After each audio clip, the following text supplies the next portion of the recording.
আমাদের ঘরবাড়ি ম্যাজিক করে বদলাবো। প্রথমে আমরা লায়লা মার্কা অবস্থা থেকে রাবেয়াময় অবস্থায় ফিরে এসেছি। প্রায় 2 থেকে 3 দিন ধরে আমি এই রুমটা গুছাইছি একটু একটু করে। আমার শরীরও খুব খারাপ, আর আমি জানি যাদের ডাস্ট অ্যালার্জি আছে তারা রিলেট করতে পারবে যে এরকম মারাত্মক ডাস্ট অ্যালার্জি নিয়ে নিজের রুম পরিষ্কার করা প্রচণ্ড কতটা বেশি কষ্ট। আমার যে কি পরিমাণ কষ্ট হয়েছে, আমি আজকে সকাল থেকে মনে হয় 20-25টা হাঁচি দিছি, তারপরেও এইগুলা পরিষ্কার করছি। এই জন্য থেমে থেমে করা লাগে, একবারে করতে পারি না। এই যে পর্দা থেকে শুরু করে বিছানার চাদর, আর অবশ্যই হ্যাঁ আমাদের যে হেল্পিং হ্যান্ড আছে উনি হেল্প করছে। এই আর কি রুমের অবস্থা। এতক্ষণ পরে এসে ইন্ট্রো দিতেছি। হ্যালো, আসসালামু আলাইকুম সবাইকে। আজকের এই ভিডিওটা আমি নিজের সাথে হাজার যুদ্ধের পর কমপ্লিট করতে পারছি। আজকের ভিডিওতে আমি মূলত দেখাবো ঈদের আগের 2 থেকে 3 দিন আমরা কি অকাজ করে বেড়াইছি। এমনি যে কোনো ঈদের আগের দিনগুলো একটু ব্যস্ত যায়, এর মধ্যে আবার কুরবানির ঈদ, আবার হচ্ছে আমার আম্মা এবার বাসায় ঈদ করবে। একেই তো নাচুনি বুড়ি, তার উপর আবার ঢোলের বাড়ি। মানে আমার আম্মার আর বাকি ছিল বাসার প্রত্যেকটা টাইলস খুলে খুলে পরিষ্কার করা।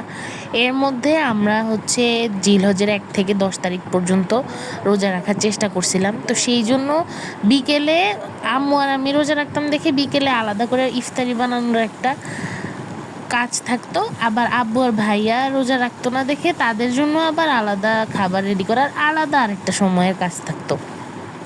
একটু বেশি প্রেশার ছিল।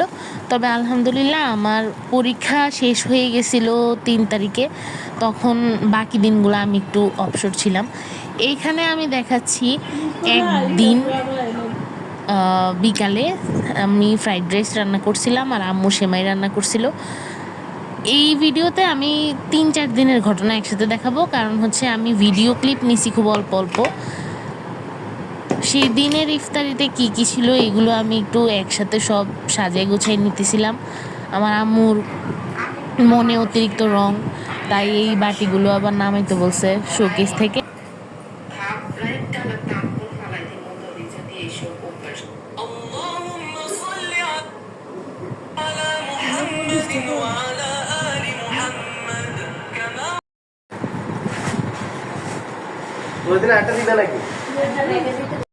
আম্মু একটু শুদ্ধ করে কথা বলতেছি, তুমি কিন্তু হাসছো না।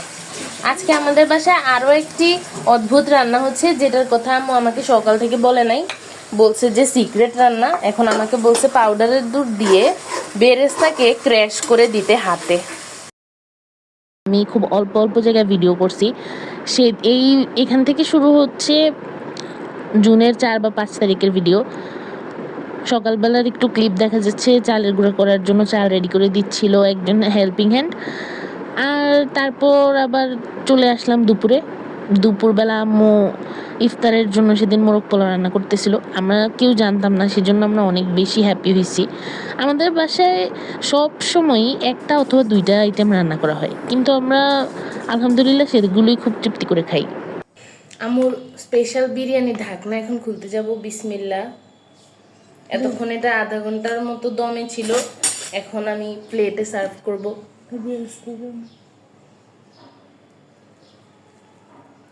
বিসমিল্লাহ।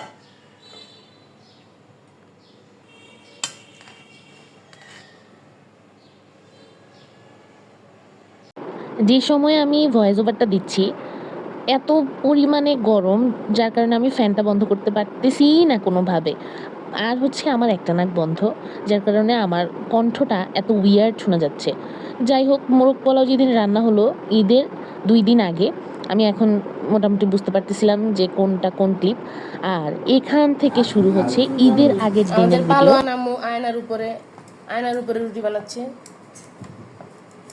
একাই 100 সব কিছুতে। এখানে আমাদের শুকনা হলুদ বৃষ্টিতে ভিজে আবার গোসল করে এসেছি। আজকে ভিডিওটা করার সময় আমি নিজেই একটু কনফিউজড হয়ে যাইতেছি, কারণ কিছু কিছু ক্লিপে আমি দেখলাম যে আমি শ্যুট করার সময় তখনই কথা বলছি, তাই এখন ভয়েস ওভার দেওয়ার সময় আবার মাঝে মাঝে আটকে যাচ্ছি। তো যাই হোক, ঈদের আগের দিন একদম হরদম প্রস্তুতি শুরু হয়ে গেছে ঈদের। আমার সত্যি সত্যি মানে ঈদের আগের দিন খুব ঈদ ঈদ ফিল হইতেছিল। আর অনেক বছর পরে আমি মনে হয় ঈদের আগের দিন বা ঈদের আগের রাতে ঈদের দিন আমি ঈদ ঈদ ফিল করছি। আলহামদুলিল্লাহ সব কিছুর জন্য। আম্মু আর আমাদের যে হেল্পিং হ্যান্ড আপা আছে উনি রুটিগুলো বানাই দিতেছিল দুইজন মিলে। আপা বেলতেছিল, আম্মু হচ্ছে ওই যে গোল করে দিতেছিল, আর আমি ওই যে হাফ সেকা দিয়ে ফ্রিজে রাখার জন্য হাফ সেকা দিতেছিলাম। এরপর আমরা চলে গেলাম সেদিন বিকেলে। আমার বেসনের ব্যাটারটা বানাইতে খুব অলসতা লাগতেছিল দেখে আমি সেদিন ব্রেড ক্রাম যতটুকু ছিল ততটুকু দিয়ে একটু চপ বানাই ফেলছিলাম।